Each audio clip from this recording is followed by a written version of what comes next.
부지런해야 돼요. 성실하고. 그럴 때 그 부지런함이 쌓여서 나중에 누리는 행복이 큰 행복이 됩니다. 그런데 게으른 데다가 시기심까지 있다. 그럼 이게 참 몹쓸 사람 중에 하나가 일은 안 하면서 남 잘 되는 꼴 못 보는 사람. 이런 사람들 이게 참 문제가 많은 거예요. 여러분들 우리나라 속담에 이런 얘기가 있죠. 사촌이 땅을 사면 축하해줘야지 왜 배가 아파요? 저는 아예 이런 말이 대한민국에 없었으면 좋겠어요. 우리는 이런 말을 해줬으면 좋겠어요. 사촌이 땅을 사면 축하해줘야 된다. 이런 말이 있었으면 좋겠어요. 요즘 중국 사람들이 맨하탄을 다 사요. 맨하탄을. 그러니까 얼마 전에도 7억 달러짜리 맨하탄 상징 건물 하나 샀다고 그러더라고요. 근데 맨하탄에 건물을 사는데 그렇게 대기업가도 사지만 뉴욕에 사는 중국 사람들 40명이 모여갖고요. 40명이 돈을 모아요. 돈을 모아갖고 건물 하나 사는 거예요. 건물을 사갖고 거기에 이제 새 들어 사는 우리나라 사람들, 무슨 베트남 사람들, 또 멕시코 사람들, 이런 사람들을 어떻게 내보내냐면 세를 전부 다 올려요. 그럼 세를 감당을 못하니까 다 나가잖아요? 그럼 중국 사람들한테 다 주는 거예요. 그래갖고 자기네들끼리 상권을 형성하는 거죠. 그래서 그걸 우리가 화교, 그런 지역을 그러잖아요. 차이나타운이라고 그러잖아요. 차이나타운.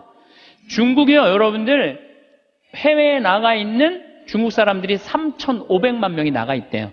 그런데 이 사람들의 자본이 얼마냐면 2조 달러래, 2조 달러. 우리나라가 1년에 수출입 다 합쳐갖고 1조 달러예요, 우리나라는 1조 달러. 근데 얘네들 자본이 2조 달러를 어떻게 하느냐면은 자기 본토에다가 다 투자하는 거야. 그러니까 나가 있는 중국 사람들이 본토에 투자하고 또 나가서 자기네들끼리 또 상권을 형성해갖고 돈을 모아갖고 건물을 사고 자기네들끼리 뭉쳐서 사는 거예요. 말레이시아의, 인도네시아의 재정은 70%, 말레이시아도 마찬가지고 중국 사람들이 모든 상권을 다 줘요. 그런데 우리나라는 사촌이 땅을 사면 배가 아프다는 이 잘못된 이런 나쁜 이 우리들의 속담이라고 그럴 수도 없고 정말 이런 말은 없어야 돼요. 사촌이 땅을 사면 어떻게 해줘야 돼? 축하해줘야죠. 근데 우리는 남 잘 되는 꼴을 못 봐. 누가 좀 조금만 뜨면은 그 사람 그냥 깎아내리기가 바빠. 이래서는요, 이 세계 속에서요, 살아갈 수가 없어요. 개인으로도 불행하지만 국가적으로도 불행하다는 거예요. 중국 사람들보다 더 무서운 사람이 누구냐면 유대인이에요, 유대인. 유대인들은요, 얼마나 무시무시하냐면은 폴란드에서 사는 유대인, 러시아에서 사는 유대인들이 여기서는 도저히 못 살겠다. 미국으로 가야 되겠다. 미국에 딱 가면 공항에 딱 내리면은요, 이민자 협회 회가 있어요. 그래갖고 그 사람을 아파트를 빌려주고 또 취직까지 다 시켜줘요. 그 사람이 일었을 때까지 잘해줘요. 근데 우리나라는 공항에 딱 어리삐리하고 도착하면은 이거 그냥 갖고 싸들어온 돈 다 등쳐먹기 바빠. 이게 너무 큰 차이가 나는 거예요. 그러니까 지금 미국의 주요 백화점은 누가 다 쥐고 있냐면 유대인이 다 쥐고 있어요. 유대인이 다 쥐고 있는데 유대인들은 자기 백화점의 입점을 누구 제일 먼저 받느냐면 유대인이 만드는 물건부터 제일 먼저 받아들여요. 그러니까 얘네들이 잘 살 수밖에 없죠. 그 유대인들이 그래갖고 돈을 모으잖아요? 그럼 자기 돈은 누구한테 맡기냐면 유대인 은행에 갖다 맡겨요. 유대인 은행에 갖다 맡겨요. 무슨 소송이 나오면 누구한테 맡겨? 유대인 변호사한테 맡겨요. 아프잖아요? 누구한테 가요? 유대인 의사한테 가요. 그러니까 이 유대인들은요, 어느 정도냐면은 이 미국의 부의 한 50%를 유대인이 쥐고 있대요. 그 중에 미국 부자의 30%는 유대인이래요. 철저하게 민족끼리 돕는 거예요. 사촌이 땅을 사면 배가 아픈 게 아니라 사촌이 땅을 살 수 있도록 도와주는 거죠. 시기심이 없는 거죠, 시기심이. 근데 우리 시기심이 너무 많아. 이 출애굽기 22장 24절에서 25절을 보면 너희가 나의 백성에게 너희 곁에 사는 가난한 이에게 돈을 꾸어 주었으면 그에게 채권자처럼 행세해서도 안 되고 이자를 물려서도 안 된다. 너희가 이웃의 겉옷을 담보로 잡았으면 해가 지기 전에 돌려주어야 한다. 이게 유대인들은요, 민족끼리는 서로 책임진다. 이게 철저해요.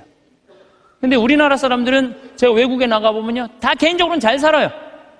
근데 다 같이 모여갖고 건물 샀다는 얘기는 한 번도 들어본 적이 없어. 예. 우리가 이게 안 되는 거예요. 개인적으로는 특출나지만은 이게 서로 축복해주는 게 안 되는 거죠. 미국에 7대 영화사가 있는데 이 중에 6개가 유대인이에요. 6개가 파라마운트, MGM, 워너브라더스, 유니버설, 21세기 폭스, 다 유대인이 만든 영화사예요. 할리우드의 모든 건 디즈니, 월트 디즈니만 미국 사람 거예요. 근데 이 월트 디즈니도 CEO가 20년 동안 유대인이 하고 있어요. 그러니까 황금알을 낳는 건 다 유대인이 쥐고 있는 거야. 그러니까 얘네들이 영화에서 나오는 돈들이, 배우도 유대인을 쓰고 무슨 시나리오 작가도 유대인을 쓰고 감독도 유대인이고 영화 배급사도 유대인이고, 그러니까 다 같이 사는 거예요. 얘네들이, 자기네들이 돈이 이렇게 생기잖아요. 그럼 이 돈을 또 미국에 있는 유대인들은 어디다 보내냐? 본토에 보내요. 이스라엘, 팔레스타인 이쪽으로 보내는 거예요. 그러니까 서로 협력해서 사는 거죠. 잘 나가는 사람 시기하면요, 분열이 일어날 수밖에 없어요. 근데 성당에서도 하다못해 주일학교 하나를 운영해도요, 이게 깨지는 경우가 시기심 때문에 깨져요. 시기심 때문에. 성당도 왜 깨져? 전 총회장단하고 후임 총회장들하고 서로 시기심 때문에 성당도 깨지는 거예요. 시기심이 참 많아요. 하나님께서 양을 바친 아벨의 제물은 봐두고 곡식을 바친 카인의 제물을 받지 않자 어떻게 해요? 카인이 아벨을 죽이잖아요. 시기심 때문에 그러는 거예요. 시기심 때문에. 사무엘 이서의 이 상권의 18장 7절에 보면은 지금 PLO, 이스라엘 맨날 테러하는 걸 PLO라고 그러잖아요. 이게 팔레스타인이에요. 팔레스타인. 근데 옛날에도 2000년 전에도 3000년 전에도 이 성서에는 필리스타인이라고 써 있어요. 필리스타인 있었어요. 얘네들이 맨날 유대인들하고 싸웠어요. 골리앗한테 맨날 그냥 지고. 근데 다윗이 나와갖고 필리스타인, 팔레스타인들을 다 쳐 죽여요. 그래서 완전히 사울이 그냥 완전 왕권이 굉장히 강화가 돼요. 근데 다윗이 싹 들어오니까 이스라엘 처녀들이 속을 들고 춤을 추면서 이런 노래를 해요. 사울은 수천을 쳤고 다윗은 수만을 쳤네. 이 얘기를 듣고 사울이 살짝 미쳐요. 뭐가 생기냐면 시기심이 생기기 시작하는 거야. 그래서 다윗을 죽이려고 그래. 끊임없이 죽이려고 그래. 끊임없이 죽이려고 그러고 하다못해 딸 미가를 다윗한테 줘요. 사위야, 사위. 그런데도 죽이려고 그래요. 결국은 그 능력 있는 다윗은 사울 곁을 떠나요. 사울 곁을 떠나니까 사울이 훌륭한 장수를 잃어버렸잖아요. 훌륭한 장수를 잃으면 필리스틴하고 싸우다가 마지막에 다 죽고 자기만 남아요. 어떻게 했겠어요? 스스로 자기 배를 칼로 자기 자살해, 자살. 다윗을, 그 능력 있는 다윗을 자기 옆에 왕으로 데리고 있었다면, 시기심을 가지지 않고 데리고 있었다면 아마 사울은 이스라엘 처음으로 통일한 왕으로서의 그 대단한 명성을 누렸을 거야. 근데 그놈의 시기심 때문에 모든 걸 다 잃어버리는 거죠. 여러분들, 우리들 다 마찬가지예요. 여러분들 가만히 보면요, 뭐 때문에 우리가 깨지는, 교회 분열도 시기심 때문에 깨지는 거예요. 오죽했으면은 예수님께서 최후의 만찬 끝나고 제자들의 발을 씻겨주고 난 다음에 마지막 기도가 뭔지 알아요? 거룩하신 아버지, 아버지께서 저에게 주신 이름으로 이들을 지키시어 이들도 우리처럼 하나 되게 해주십시오. 예수님 마지막 기도도 뭐야? 분열이 일어나지 않고 하나가 되길 바라는, 하나를. 근데 성당에서 내가 주일학교 이렇게 보면은 한 20명, 30명 교사들이 있으면 내가 또 이뻐하는 교사가 있잖아요. 그 이뻐하는 교 한 명만 이뻐하면요, 나머지 한 15명, 20명 다 적이 돼버려. 딱 반으로 나눠줘요. 그래서 누구 이뻐할 수도 없어. 그놈의 시기심 때문에. 사랑도 못하는 거, 그놈의 시기심 때문에. 사랑도 못해, 사랑도.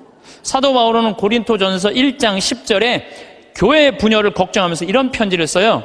모두 합심하여 여러분 가운데 분열이 일어나지 않게 하십시오.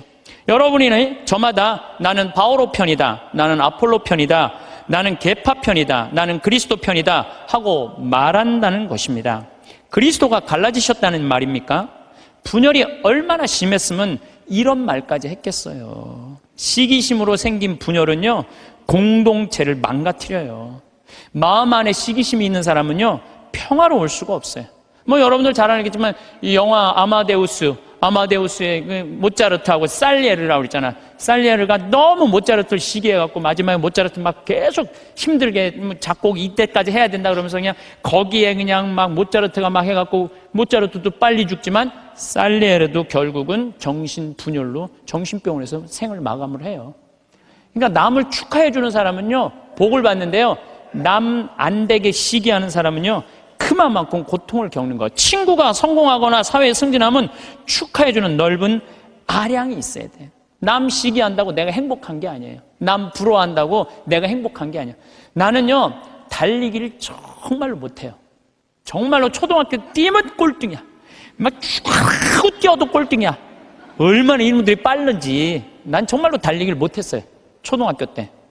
그리고 나는 참 그림을 못 그렸어요.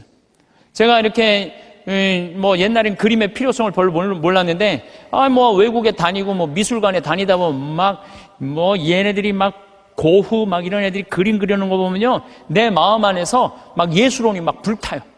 그래갖고 막 집에 와갖고 막 도화지도 사고 크레용도 사갖고 집에 와서 막 그림을 그려요.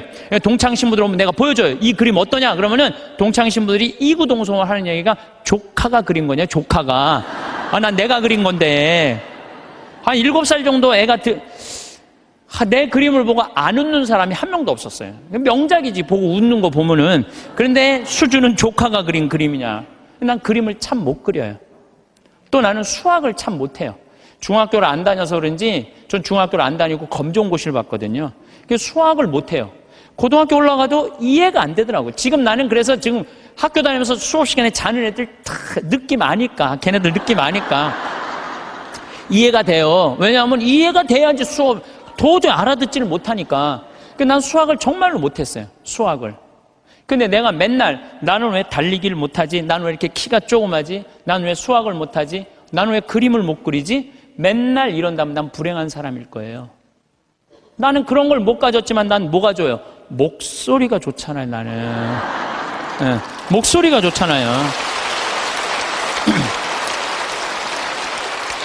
저는 제가 목소리 좋은 거 어렸을 때 어떻게 알았느냐면 애들이 막 발표할 땐 다 시끌시끌해요. 근데 내가 일어나고 발표하면 다 조용해요. 이게 귀가 확 들리나 봐요, 귀가. 그리고 제가 왜 목소리 좋은 줄 아느냐면은 사복을 입고 내가 음식점에 가서 음식을 시키면요 많은 분들이 나한테 이렇게 물어요. 내가 사복을 입었으니까 내가 누군지 어떻게 알아요? 근데 내가 음식을 딱 시키면요 저한테 딱 하는 말이 있어요. 혹시 성우시냐고. 그러니까 내가 생긴 게 잘생겼어, 키가 커, 뭐가 있어. 딱 목소리만 듣고 혹시 성우시냐고. 그래서 수도 없이 들어요. 성우시냐는 얘기를 정말 많이 들어요. 그리고 나는 내가 그 음향 박사님이 제 목소리를 분석을 해줬어요. 신부님 목소리는 톤이 높은데 굵대는 거예요. 톤이 높고 굵으면요 똑같은 단어를 얘기해도 내 말은 귀에 꽂힌다는 거예요, 내 말을. 그러니까 내가 이렇게 평화방송에 이렇게 신부님들 나와서 쭉 강론하시잖아요. 수임들 강론하시잖아요. 강의하시잖아요. 내용을 들어보면 내가 받아 적을 정도로 내용이 좋아요.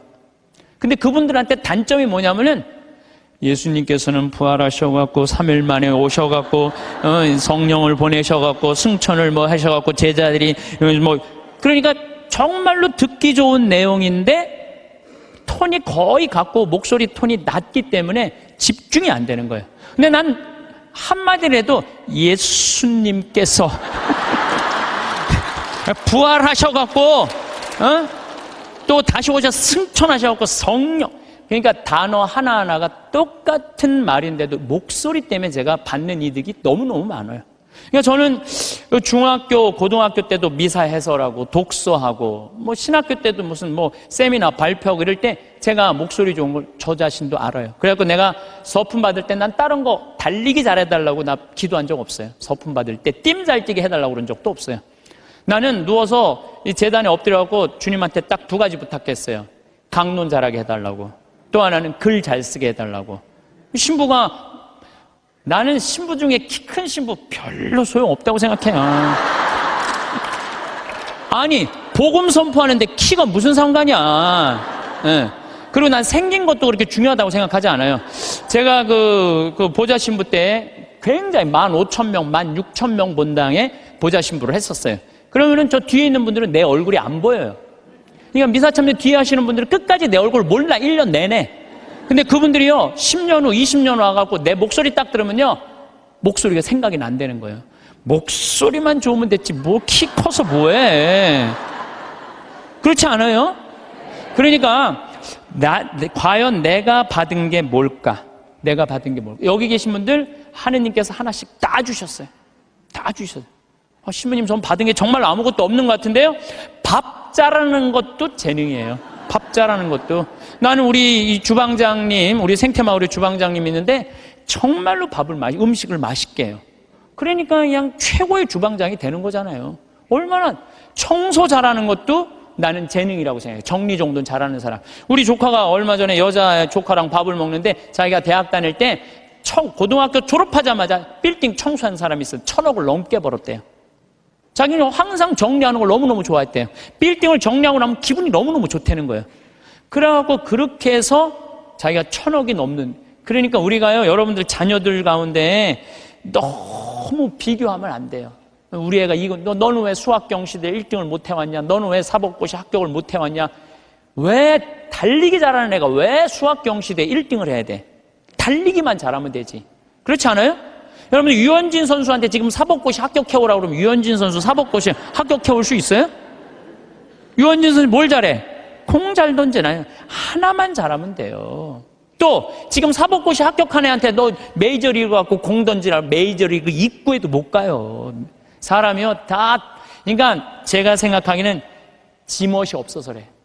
지 멋대로 살 줄 알아야 돼. 자기 생긴 대로 살 줄 알아야지. 그리고 거기다가 남을 축복해 줄 수 있는 마음을 가지고 있는 사람들은요, 진짜 행복한 사람이에요.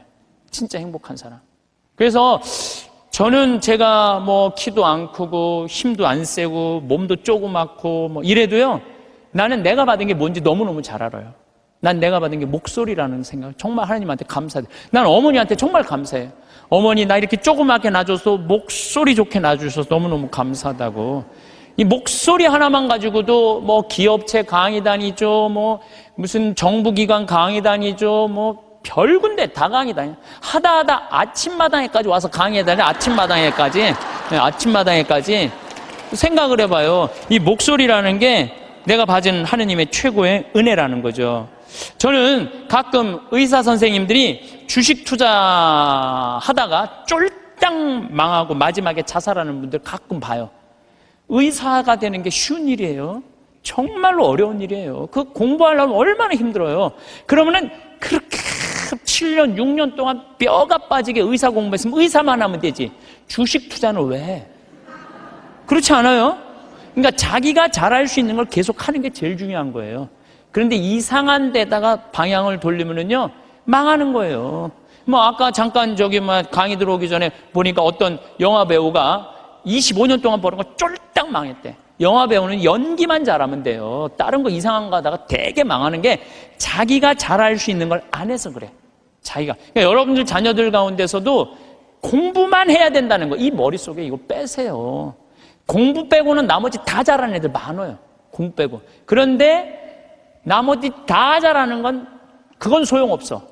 수학하고 영어만 잘하면 돼. 이게 대한민국의 불행에, 제가 지난주에도 말씀드렸지만은 대한민국의 불행으로 가는 길이에요. 불행으로 가는 길이에요. 그래서 자기가 잘할 수 있는 일을, 내가 포크레인 저 잘해요. 포크레인 정말 잘해요. 내가 뭐 하루 종일 포크레인 가지고 황토 집 질 때도 포크레인으로 지는 황토도 잘 개요. 근데 내가 포크레인 하면서 깨달은 게 뭐냐면 아침부터 밤 6시, 7시까지 하는데도 하나도 안 지겨워. 10시간을 여러분들 공부하라고 그래봐요. 나 아마 미칠 거예요. 10시간 공부하라고 그러면. 근데 포크레인을 10시간 하면 그냥 하나도 안 지겨워. 시간 가는지도 모르고. 일이라는 게요, 내가 재미가 있고 몸에 이렇게 탄력이 붙으면요, 일처럼 재미난 게 없어요. 그러니까 여러분들 자녀들 중에 혹시 몸은 튼튼한데 머리가 안 되는 애들은 생태마을에 한번 도전해 보세요. 예. 저는 우리 생태마을이 지금 여주도 나는 고등학교 졸업한 아이로 하고 싶어요. 여주도. 그리고 아프리카 자카란다도 그 농장도 고등학교 졸업한 아이들 파견하고 싶어요. 그 가끔 50살, 60살 되신 분들이 전화해. 거기 생태마을 취직하고 싶다고. 지금 우리 생태마을에 50살, 60살 천지야, 천지 지금. 예.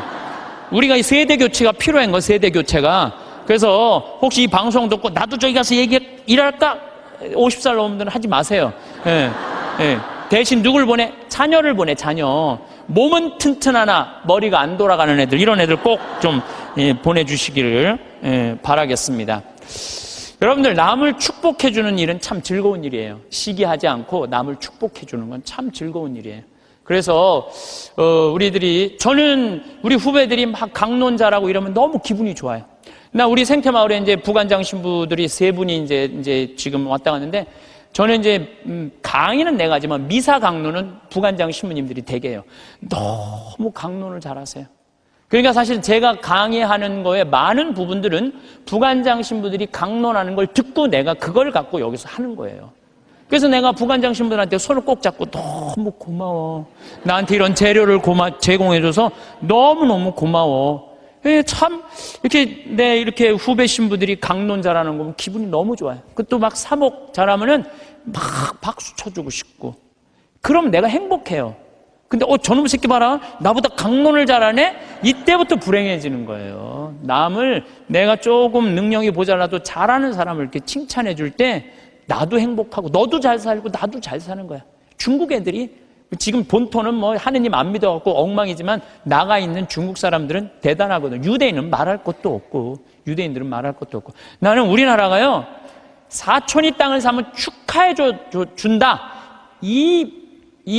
아예 사촌이 땅을 사면 배가 아프다. 이 말 아예 없었으면 좋겠어. 오늘 이후부터 우리는 아예 사촌이 땅을 샀어? 그래. 축하해주는 그런 문화가 난 이루어졌으면 참 좋을 것 같아요.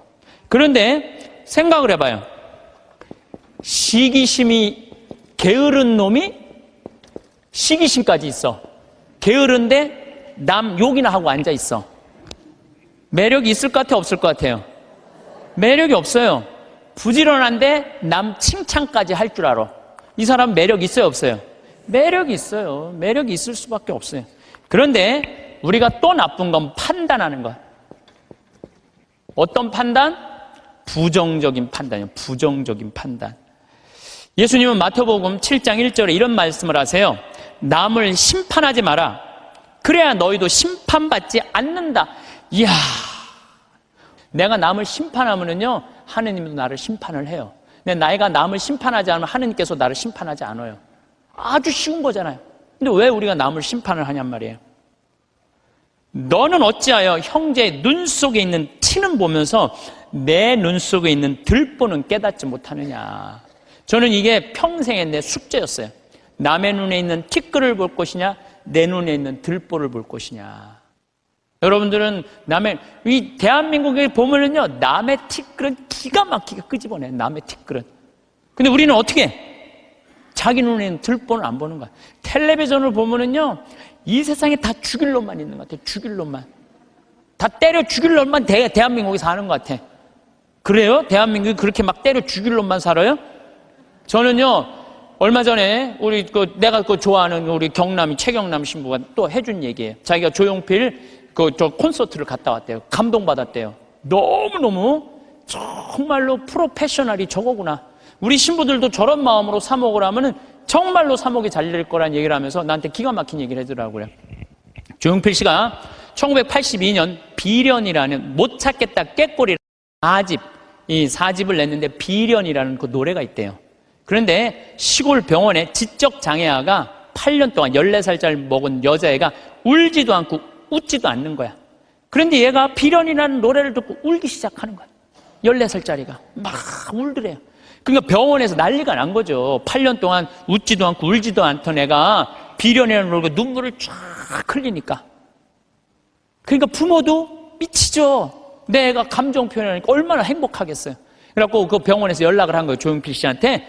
제발 우리 병원에 한 번만 와갖고 이 아이 손 한 번만 잡아줘라. 손 잡아주고 노래까지 해주면 더할 나위 없지만 손이라도 잡아줘라. 했는데 그때 조용필 씨가 1982년 4집 못 찾겠다 꾀꼬리 할 때 캬바레에 가서 노래 한 곡 하면 3천만 원을 받았대요. 지금 돈으로. 근데 보통 하루에 3-4번씩 나갔대요. 그러니까 그 매니저가 무슨 소리냐, 지금 하루에 1억씩 버는 사람인데 그 시골까지 위약금 물 수 있느냐? 꿈도 꾸지 마라. 전화를 끊었대요.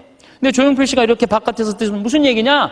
그랬더니 매니저가 아니 저기 어떤 지적 장애 여자아이가 당신 비련이라는 노래를 듣고 비련은 노래를 듣고 막 눈물을 흘리다고 병원에 한번 초대를 한다는데, 아니 이제 바빠 죽겠는데 거기를 어떻게 가느냐?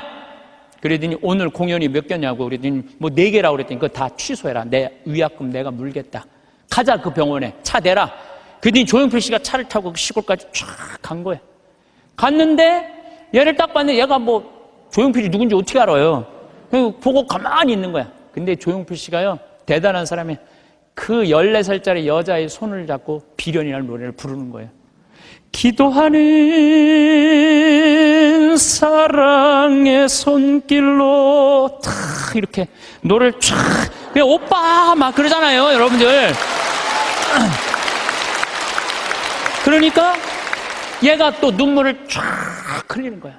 그러니까 그냥 이 병원이 감동이죠, 감동. 그리고 이 조용필 씨는 그걸 보고 갔어요. 부모님이 너무 감동받아서 우리가 조금이라도 사례를 할 테니까 통장 번호를 알려달라고 그랬더니 조용필 씨가 한 말이, 전 정말 기가 막힌 말이에요. 나는 오늘 저 아이의 눈물을 통해서 이제까지 받은 모든 돈, 앞으로 받을 돈 모든 것보다 비싼 보상을 받았다. 그러니까 나한테 돈 보낼 생각하지 말아라. 탁 갔다는 거예요. 그게 1982년 얘기예요. 그래서 물론 내가 조용필 씨가 훌륭하다는 건 알았지만 그 다음에 내가 조용필 씨 뒷조사를 쫙 해봤어요.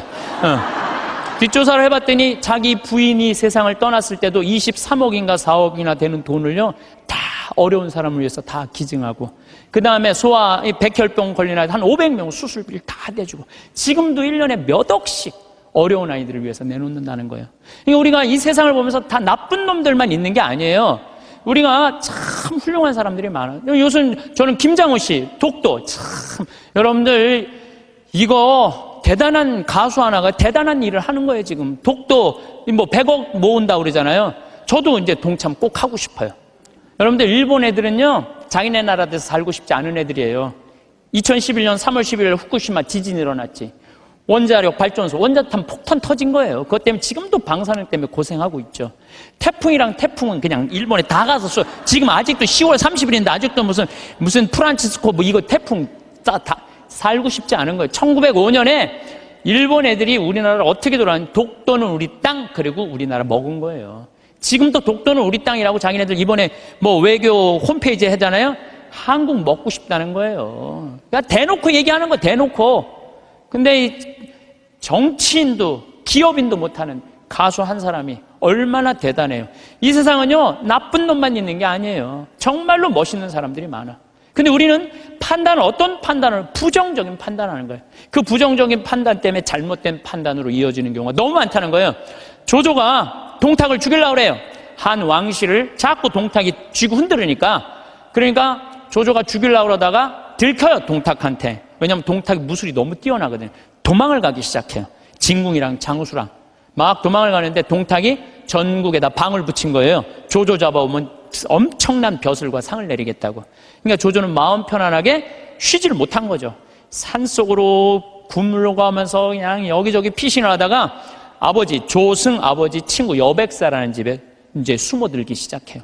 근데 여백사가 이 조조를 너무 반갑게 맞아주는 거예요. 야, 너 그동안 고생했으니까 우리 집 와서 편안하게 쉬라고. 내가 방 따뜻하게 해줄 테니까 편안하게 쉬라고. 근데 우리 집에 음식을 준비할 테니까, 근데 문제는 우리 집에 술이 없다. 내가 고을에 가고 술을 받아올 테니 너는 쉬고 있어라. 그리고 이제 여백사는 이제 고을로 술 받으러 나간 거예요. 근데 이 의심 많은 조조는 혹시 고을에 가서 나 고발하러 간 거 아닌가 의심하기 시작해요. 의심을 막 하는데, 그러니까 이제 집을 염탐을 하는 거야. 근데 부엌 문이 이렇게 닫혀져 있는데 부엌에서 칼 가는 소리가 들리는 거야. 칼 가는 소리가.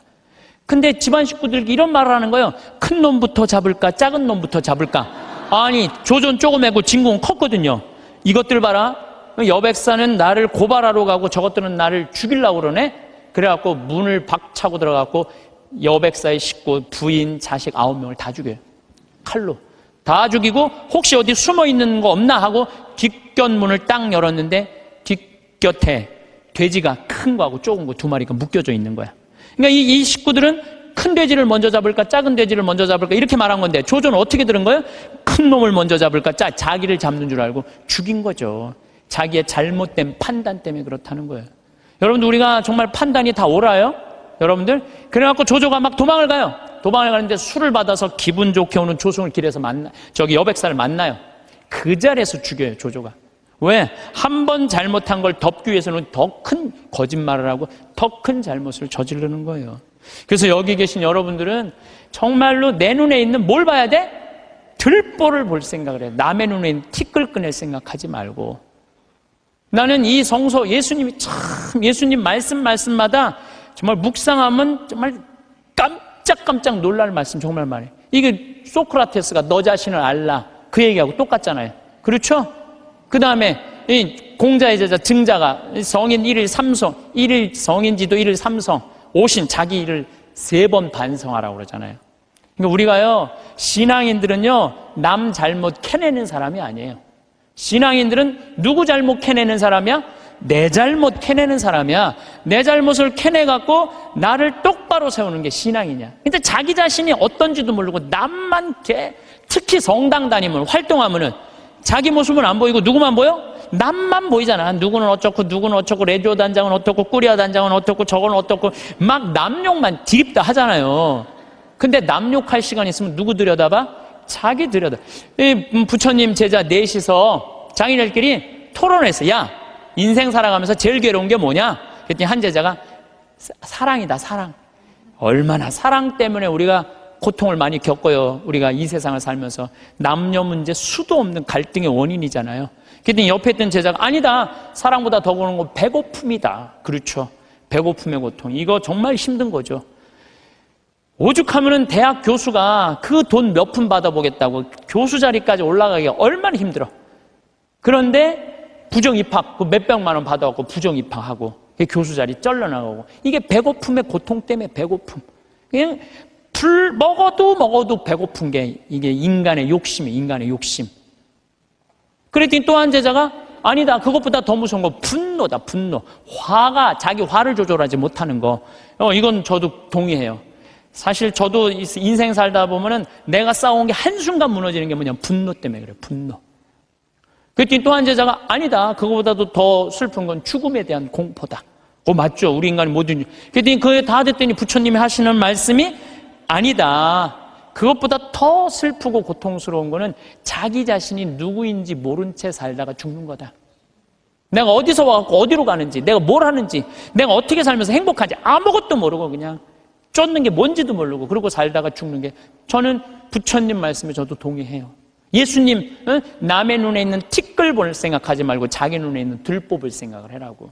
그래서 여러분들 항상 우리가 판단을 할 때 부정적인 판단을 할 거냐 긍정적인 판단을 할 거냐 이게 아주 중요해요. 근데 요즘 텔레비전을 보면은 여러분들 우리나라 텔레비전 뉴스 보면 한심해 안 한심해요?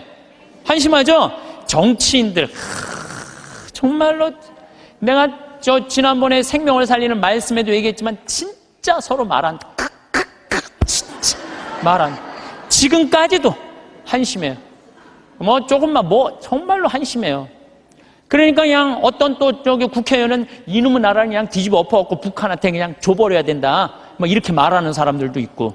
근데 여러분들 우리나라가 그렇게 한심한 나라일까요? 저는요 5,000년 역사상 우리나라가 5,000년 역사상 지금처럼 잘 먹고 잘 사는 적은 없어요. 5,000년 역사상 고려시대 우리 원나라 조공 바쳤어요. 고려시대 때 원나라한테 조공만 바쳤어요? 왕자도 다 보냈어요. 조선시대는 명나라, 청나라 다 조공 바치고 다 왕자들 다 보내고 소현세자 이런 사람 다 가 있는 거 다. 그리고 그냥 청나라 끝나고 나니까 그 다음에 누구한테 나라 뺏겼어요? 일본한테 나라 뺏겼어요. 1,000년 이상을 통일국가 다 나눠줘서 싸우고 지금도 나눠져 있지만 그렇게 우리나라 역사가 질곡의 역사를 갖고 있어요. 그런데 이 5,000년 역사상 지금처럼 우리나라가 강성했던 적은 없어요. 우리나라가 경제 규모가요 1조 달러야. 무역 규모가 세계 8위, 경제 규모는 세계 15위예요. 근데 일본은 6조 달러야. 무역 규모가. 중국이 8조 달러, 미국이 14조 달러야. 그러니까 우리가 사실은 참 우리나라도 피곤한 나라야. 양쪽에 너무 센 놈들이 있는 거예요. 중국하고 일본하고. 근데 중국하고 일본이 경제 규모가 일본이 6조 달러, 중국이 8조 달러예요. 우린 1조 달러밖에 안 돼. 근데 그전에는 1조 달러도 안 됐어. 그러니까 참 조공바치고 살았던 거죠. 그런데도 또 전 세계에서 일본 놈하고 중국 놈 무시하는 것도 대한민국 사람밖에 없어요, 또. 근데 제 생각엔 그래요. 제 생각에는 그래도 5,000년 역사를 보면 지금처럼 우리가 잘 살고 잘 먹고 잘 사는 적이 없어요. 여러분들, 우리나라 차 잘 만들어요. 차 잘 만들어요. 제가 지난 9월 달에 미국 그 뉴욕의 자살방지협회에 가서 강의를 갔다 왔는데 그 초청한 회장님이 차를 이번에 싹 바꿨대요. 뭐 워낙 뭐 돈이 많은 분이라 뭐 에쿠스, 뭐 볼보, BMW, 렉서스 뭐 5대를 다 바꿨대요. 근데 그 중에 제일 마음에 드는 게 에쿠스래요. 나한테 정말 그런 말을 하면서 한국이 차 브랜드가 떨어져서 그렇지 한국 차 잘 만든다고. 그것도 40년 만에. 남들은 100년, 120년 됐는데 40년 만에 이렇게 쫓아온 것에 대해서 자기는 에쿠스를 타고 다니면서 너무너무 자랑스럽다는 거예요. 그런데 대한민국 차를 누가 제일 무시하느냐? 대한민국 놈들이 제일 무시해요. 이게 부정적인 시각으로 바라보는 거, 부정적. 텔레비전 잘 만들고. 그렇잖아요. 또 휴대폰 잘 만들고. 제가 이 휴대폰도 아이폰 막 나오고 난리 칠 때 제가 그랬어요. 앞으로 내가 우리나라 휴대폰을 봐서는 전 세계 시장 1위를 할 거다. 4, 5년 전에 내가 방송 때도 얘기했어요. 지금 1위 하잖아요. 정말로 잘 만들어요. 에어컨 잘 만들고, 냉장고 잘 만들고. 그러면은 좀 긍정적으로 봐야 될 거 아니야. 긍정적으로. 근데 막 온 세상에 떠도는 얘기는 곧 망할 것 같은 얘기를 아니 오죽하면 요즘 달러 떨어져갖고 지금 주식을 40일인가 50일째 우리나라 주식만 산대잖아요. 우리나라만 우리를 무시하는 거예요. 이러면 안 된다는 거예요, 여러분들. 제가 개인적인 판단도 문제가 있지만은 국가 전체의 분위기도 부정적인 생각. 나는 요즘 이렇게 텔레비전을 보면 진짜 좀 죄송한 얘기지만은 언제 나라에서 늙었다고 용돈 준 적이 언제 있어요? 5,000년 역사상. 요즘 준대잖아, 요즘. 어? 아니, 늙었다고 나라에서 용돈 준대잖아. 65세 넘었다고. 그러지 않아요? 근데 여러분들 이거 언제부터 줬어요? 10년 전부터 줬어요, 용돈. 54,000원, 5만원 주기 시작해갖고 지금 94,000원, 95,000원이 지금 내년 7월 달부터는 20만원 준다는 거예요. 물론 100% 다 주면 좋지만 상위 30%는 안 주고 하위 70%는 준다는 거. 20만원. 여러분들 자식이 다달이 20만원씩 줘요? 자식도 안 주는 용돈 준대잖아, 나라가. 에? 그러니까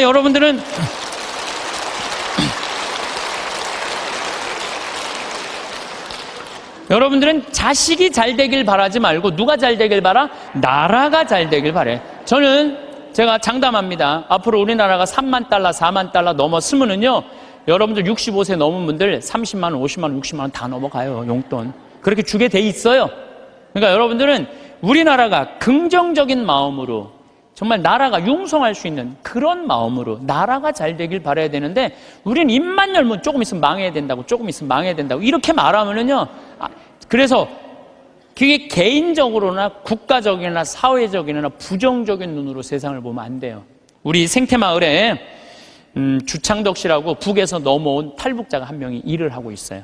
근데 이분이 진짜 그 함경북도에서 살다가 지금 55인가 이쯤 나이가 됐는데 북의 얘기를 들어주면요, 우리 직원들은요 다 뒤로 넘어가는 일이 너무너무 많아요.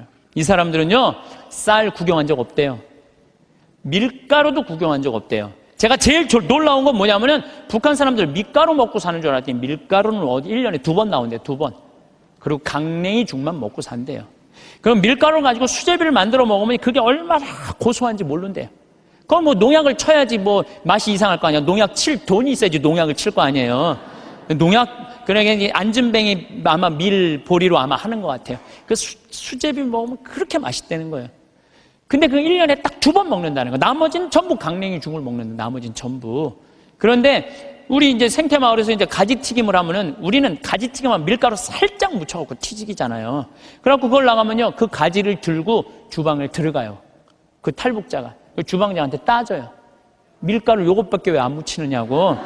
내가 밀가루 먹고 싶어서 북에서 넘어왔는데 왜 밀가루를 요것 조금밖에 안 묻히느냐고. 슬픈 얘기예요. 슬픈 얘기예요. 북한은요, 수도 없이 굶어 죽어요. 내가 지금 북한 이야기라는 책을 읽고 있는데 거기서 하는 얘기가 그거예요. 95년, 96년, 97년에 죽을 때 북한 사람 그때 제일 많이 굶어 죽었거든요. 그나마 농장에서 일하는 사람 먹고 살았대요. 탄광에서 일하는 사람 다 죽었대요. 근데 굶어 죽으면요, 다 새카매 갖고 죽는데 못 먹을 때. 근데 자기가 식당에서 일을 하는데 탄광촌에 배정을 받아서 하는데 한 10명이 새카매 갖고 다 쭈그리고 앉아있더래요. 저 사람들은 왜 일도 안 하고 쭈그리고 앉아있는지 왜 이렇게 새카마냐 그러니까 다 굶어 죽어 있는 거라고. 지금 10몇 명이 그대로 앉아서 그 자리에서. 참, 북한 얼마 전에 뭐 6명 넘어갔던 분들 다시 한국으로 보냈잖아요. 그분들 내가 쭉 읽어봤어요. 북한 가면 어떻게 대우할 줄 알고. 아파도 병원 한번 가본 적도 없고 그냥 고통이란 고통을 다 겪고 그리고 온 거예요. 그러니까 나는 북한 무슨 김일성 주체사상 찬양 이해가 안 가요. 물론 내가 제일 화가 나는 건 하느님을 믿을 수 없다는 나라, 그런 나라에 대해서 제일 가슴이 아프고 슬프지만은, 그런데 무슨 북한을 찬양을 하고 그래요. 국민들은 다 굶어 죽어 하는데, 에? 그냥 여기 뭐 대통령이라는 그 수령, 우리 또 얼마나 웃기냐면 우리 직원들은 김정은이가 말이야 백성들 굶어 죽이고 그러면요, 그 사람이 딱 일어나고 김정은이가 뭡니까? 위대하신 수령아바이 김정은이죠. 또 이렇게 얘기를 해요. 그럼 우리 직원들이 그래, 위대하긴 개뿔은 뭐가 있냐, 국민들 다 굶어 죽이는 뭐가 위대하냐고. 그러면은 그분이 그래, 그건 또 맞는 말입니다. 또 이런다. 근데 더 슬픈 건 뭐냐면은 이분이 왜 탈북을 했느냐면 자기 딸하고 같이 해서, 딸은 지금 간호학과 대학을 다니고 있는데 자기 아들이 관절염이었대요. 부인은 심장병이고 그거 고치고 싶어서 탈북을 한 거예요. 그래갖고 이제 돈을 이제 우리 생태마을에 이제 돈을 조금씩 모아갖고 좀만 기다리면은 자기가 가서 데리고 올 텐데 안 기다린 거야. 이 아들하고 부인이 이번 여름에 압록강을 건넌 거예요. 압록강을 건넜는데 기다렸는데 연변에서 만나는 사람이 못 만났다고 전화가 온 거예요. 아니 그냥 우리 생태마을에서 저녁에 밥을 먹으면 얼굴이 하얘갖고 아주 다 죽어가더라고. 그래서 내가 물어봤어. 왜 그러느냐고. 뭐 주창덕 형제. 그랬더니 하는 말이, 아니 북에서는 건너갔다는 소식이 왔는데 연변에서 못 만났다는 거야. 그래서 내가 비행기표 끊어주고 돈 주고 가서 찾아와 봐라. 자식 아들하고 부인 소식을 모르니까 일이 손에 잡히겠어요? 찾아와 봐라. 그래갖고 갔다 왔는데 결국은 못 찾고 자기만 넘어가다가 죽은 거죠. 물에 빠져서 압록강 너 죽은 거예요. 여러분들 지금 대한민국 사람들은요, 호강에 요강을 타고 있는 거예요. 지금 여러분들이 남한에 태어난 게 얼마나 정말로 감사한 거예요. 지금 북한에 그래도 지금 신앙을 하는 게 1%도 된대요. 숨어서 신앙생활하는 비율이 1%가 된다는 거. 우리 천주교하고 개신교하고 있다는 거예요. 지금도 그들이 정말로 마음 편안하게 하느님께 찬양 드리고 영광 드릴 수 있는 거, 통일이 돼야 돼요. 뭐 여러 가지 이유로도 통일이 돼야 되지만은 그 안에 이 정말로 신앙의 빛을 전해줄 수 있는 통일이 돼야 되는 거예요.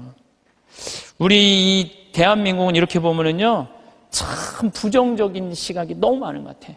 여러분들 정말로 한국은요, 정말로 행복한 나라예요. 정말로. 요즘 나는 한국에 이렇게 외모로 평가하는 경향이 참 많아. 잘생기면 다 오케이야. 키 크면 다 좋고. 뭐 남자는 키가 커야 돼. 키가 개뿔 뭐 키가 크고 뭐가 좋아요. 이 기장, 저기 막 기지나 많이 들어가지. 키 큰 게 뭐가 좋아. 그냥 이쁘면 다 용서해. 이쁘면 다 용서해. 이쁘면 다 용서해. 그래서 가끔 이렇게 말하는 사람들이 있어요. 내가 사람 하나 제대로 볼 줄 안다. 척 보면 안다. 그게 여러분들 자기 발목을 잡는 거예요. 뭐 확실한 얘기는 아니라 그러지만 떠도난 얘기에 이제 하버드 대학에 스탠포드 부부가 가갖고 허름한 옷을 입고 스탠포드 부부가 가갖고 하버드 대학 총장실에 가갖고 나 좀 여기 아들이 죽었거든요. 16세 하버드 대 다니다가. 그래갖고 나 여기 좀 기증하고 싶다. 좀 총장을 만나게 해주라. 너무 허름하니까 이 수위가 당신 같은 사람이 뭘 기증하냐? 안 만나게 해줘요. 그래갖고 이 사람이 이 샌프란시스코 사람인데 아주 철도로 돈을 버는 사람이야. 아니 저 하버드 대학에서 우리 돈을 기증을 안 받느니 차라리 우리가 그냥 여기다가 대학을 하자. 그래갖고 생긴 대학이 스탠포드 대학이라는 거예요. 지난번에 산호세 강의 갔을 때도 스탠포드 대학을 지나가 봤는데 어마어마하게 전화더라고. 대학이 아니라 거의 뭐 궁전같이 전화더라고요. 그래서 그 하버드 정문에는 이런 말이 써 있대요. 사람을 외모로 판단하지 말라라는 글귀가 있대요. 예. 죄로 가는 길은 내 눈에 있는 들보 볼 생각은 안 하고 남의 눈에 있는 티끌 끄집어내는 이런 사람들이 죄로 가는 거예요. 그러니까 여러분들 남 판단하지 마세요. 남 평가하지도 마시고 남 비난하지도 말고 판단하고 난 다음에 비난하지도 말고 똥 묻은 겨가 겨 묻은 겨 비웃는다는 그런 우리 속담도 있듯이 자신의 잘못된 점을 되돌아보는 일이 우리가 중요한 거예요. 특히 신앙인들은 남 누구 어떻고 이거는요 이 사도 바오로가 남을 해치는 말은 입 밖에도 내지 말라고 그러잖아요. 남을 해치는 말은. 근데 우리가 그냥 이게 몸에 배 있어. 남한테 흠이 되는 말 한마디를 해더라도 우리가 정말로 이거 조심하고 두려워해야 되는데 이게 안 되는 거야. 생각을 해봐요. 게으른 데다가 시기심까지 있는데도 판단을 부정적으로 해. 이 사람 이거 쓸 데가 있는 사람이야, 쓸 데가 없는 사람이야. 쓸모가 없는 사람이야. 여러분들 뒤집어서 이렇게 생각해봐요. 성실하고 남 칭찬할 줄 알고 긍정적으로 모든 세상을 바라볼 줄 아는 사람. 이런 사람 죄 질 것 같아요, 안 질 것 같아요? 죄 안 져요. 이 작은 것들이 모여서 큰 죄가 되는 거예요. 작은 것들이 모여갖고 큰 죄가 되는 거예요. 그래서 저는 우리 교우들이 살면서 항상 긍정의 에너지가 사람을 사랑하고 칭찬해주고 평생의 설계가 돼 있는 그런 분들이 됐으면 좋겠어요. 살다 보면 때로는 작은 게으름이 스르르 찾아옵니다. 이것쯤이야 하고 넘긴 작은 일들이 쌓여 어느새 마음의 짐이 되기도 합니다. 어제와 똑같은 오늘, 오늘과 크게 다르지 않을 것 같은 내일 속에서 새로운 것을 배우거나 작은 변화를 시도하는 일이 버겁게 느껴질 때도 있습니다. 오늘은 피곤하니까 나중에 해도 괜찮겠지 하는 달콤하지만 나른한 작은 속삭임들이 모여 행동을 주저하게 만듭니다. 편안함에 익숙해져 새로운 시도를 망설이거나 꼭 해야 할 일을 잠시 뒤로 미루는 마음, 그것이 반복되면 삶의 활력을 조금씩 잃어갈 수 있습니다. 마치 잔잔한 호수 표면 아래로 가라앉는 낙엽처럼 미루는 습관은 우리도 모르는 사이에 삶의 에너지를 잠식합니다. 그렇게 몸과 마음이 무거워지면 괜스레 다른 사람이 가진 것이 더 커 보이고 부러워지기도 합니다. 삶의 무게는 어쩌면 우리가 스스로 지고 가는 생각의 무게일지도 모릅니다. 그 무거운 생각들은 때로 눈앞의 소박한 기쁨마저 가리기도 합니다. 그 무게를 덜어내고 가볍게 살아가기 위한 첫걸음은 아주 작은 일이라도 지금 하자고 마음먹는 그 순간의 상쾌한 용기에서 시작됩니다. 그 작은 용기 하나가 연쇄적인 긍정적 변화를 일으키기도 합니다. 혹시 누군가가 잘 되는 것을 보며 마음 한구석이 불편했던 적이 있습니까? 왜 그런 마음이 드는 걸까요? 아마도 우리 마음속에는 나도 더 잘하고 싶고 더 많은 것을 갖고 싶은 자연스러운 바람이 있기 때문일 겁니다. 때로는 세상이 정해놓은 성공의 기준에 나 자신을 맞추려다 보니 혹은 더 나아지고 싶다는 건강한 욕구가 방향을 잘못 틀어 남과의 비교에서 자유롭지 못한 것일 수도 있습니다. 하지만 그 바람이 남을 향한 시샘으로 변하면 내 마음만 더 힘들어집니다. 마치 맑은 샘물에 작은 돌멩이 하나가 파문을 일으키듯 시기심은 우리 내면의 평화를 깨뜨립니다. 다른 사람의 빛을 보고 내 그림자를 더 짙게 느끼는 것이 아니라 그 빛을 통해 나도 함께 빛날 수 있음을, 우리 모두의 가능성이 서로 연결되어 있음을 기억해야 합니다. 이웃집에서 잔치가 열릴 때 진심으로 박수 쳐주는 마음은 오히려 내게 더 큰 복을 가져다 줍니다. 다른 사람의 기쁨을 함께 기뻐할 수 있을 때 우리 마음은 한결 가벼워지고 따뜻해집니다. 그렇게 타인의 행복을 빌어주는 마음이 쌓이면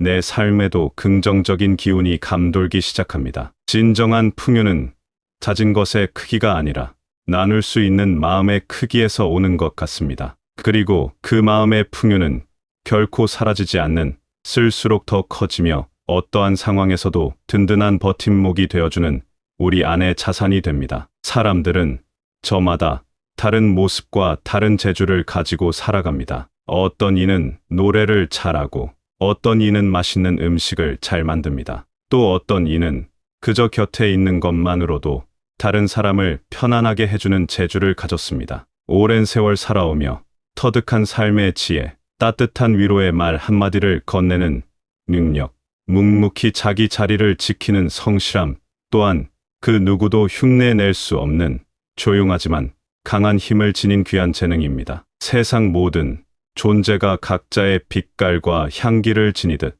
우리 삶도 그러합니다. 남이 가진 것을 부러워하기보다 내가 가진 작은 것이라도 소중히 여기고 감사할 때 삶은 더욱 풍요로워집니다. 아주 작은 들꽃도 저마다의 아름다움을 뽐내듯 우리 각자의 삶도 그 자체로 귀한 가치를 지닙니다. 내가 가진 작은 재능 하나가 누군가에게는 큰 도움이 될 수 있고 나의 작은 미소 하나가 누군가의 하루를 밝힐 수도 있습니다. 삶의 의미는 멀리 있는 것이 아니라 이처럼 소소한 일상 속에서 우리가 적극적으로 발견하고 따뜻한 나눔을 실천하며 그로 인한 잔잔한 기쁨을 누리는 데 있을 것입니다. 감사하는 마음은 마치 마법과 같아서 평범한 일상 속에서도 숨겨진 보석, 예를 들어 창가에 부딪히는 빗소리의 정겨움이나 손주의 해맑은 웃음, 저녁 노을의 장엄한 아름다움 같은 것을 발견하고 그 순간을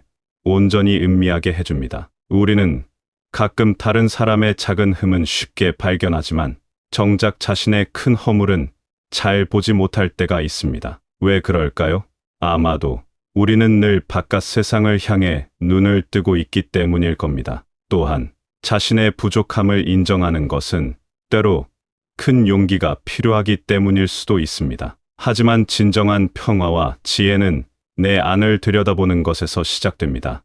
끊임없이 밖으로만 향하던 시선을 안으로 돌려 나는 누구인가? 나는 무엇을 진정으로 원하는가?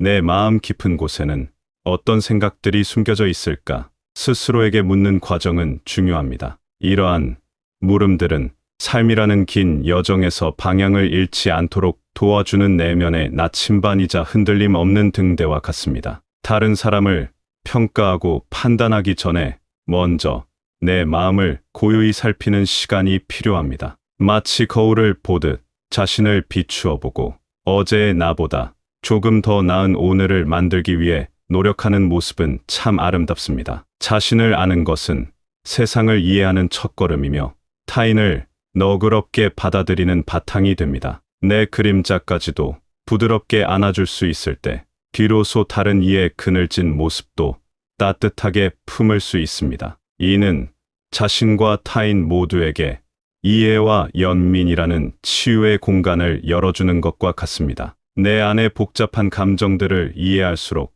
결국 우리 모두가 비슷한 기쁨과 슬픔을 안고 살아가는 존재임을 깨닫고 다른 사람의 행동에 대해서도 더 깊이 공감할 수 있게 됩니다. 겉모습이 화려한 것만이 좋은 것은 아닙니다. 비싼 옷이나 좋은 집보다 더 중요한 것은 그 사람의 마음씨와 생각입니다. 시간이 지나면 빛발에는 외적인 것들과 달리 내면의 아름다움은 세월이 흐를수록 더욱 깊은 향기를 냅니다. 마치 잘 익은 과일이 그윽한 향과 달콤한 맛을 동시에 내어 주변에 기쁨을 주듯 오랜 시간 갈고 닦은 인격과 지혜는 그 사람을 더욱 빛나게 하며 주변에도 좋은 영향을 줍니다. 젊은 날의 빛나는 외모는 언젠가 시들지만 오랜 시간 갈고 닦은 인격과 지혜는 그 사람을 더욱 빛나게 합니다. 아무리 좋은 그릇이라도 그 안에 담긴 음식이 상했다면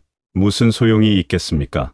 마찬가지로 사람의 참된 가치는 눈에 보이는 것이 아니라 그 사람의 따뜻한 마음과 깊은 생각에서 비롯됩니다. 우리가 삶에서 진정으로 남길 수 있는 것은 물질적인 소유가 아니라 우리가 나누었던 사랑과 우리가 세상에 보여준 선한 영향력일 것입니다. 손주들에게 들려준 따뜻한 이야기, 어려울 때 건넨 진심 어린 격려, 이웃에게 베푼 작은 친절 같은 것들이야말로 시간이 흘러도 변치 않는 소중한 유산입니다. 이러한 행동들은 기억 속에 남아 다른 이들의 삶에 잔잔한 온기를 전해주며 그 아름다운 물결은 세대를 넘어 이어지기도 합니다. 그렇다면 어떻게 해야 마음의 평화를 얻고 즐겁게 살아갈 수 있을까요?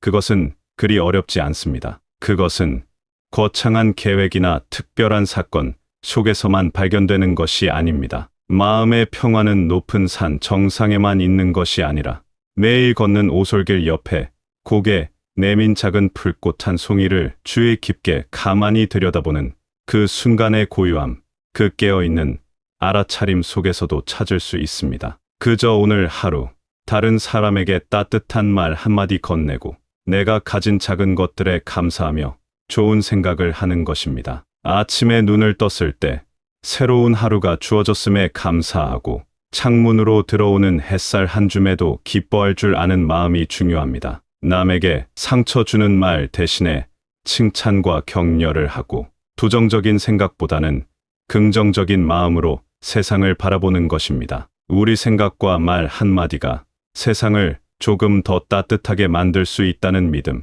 그것이 중요합니다. 작은 촛불 하나가 어둠을 밝히듯 우리의 작은 선행과 긍정적인 태도가 주변을 밝게 비출 수 있습니다. 그렇게 하루하루를 성실하고 따뜻하게 채워나가다 보면 우리 삶은 저절로 평화롭고 행복해질 것입니다. 마치 해맑은 아이의 웃음처럼 순수하고 긍정적인 마음으로 살아가는 것이야말로 가장 큰 지혜가 아닐까 싶습니다. 매 순간 감사하고 사랑하며 살아가는 것, 그것이 바로 우리가 매일 의식적으로 선택하고 가꾸어 나갈 수 있는 우리 삶을 가장 아름답게 만드는 방법입니다. 삶의 마지막 순간에 돌아보았을 때 후회보다는 만족과 감사가 가득한 조용하지만 단단한 존엄성이 깃든, 그리고 무엇보다 평온한 마음으로 마주할 수 있는 삶이었다고 말할 수 있기를 바라봅니다. 지금 이 순간 바쁘고 때로는 벅찬 하루하루를 보내고 있는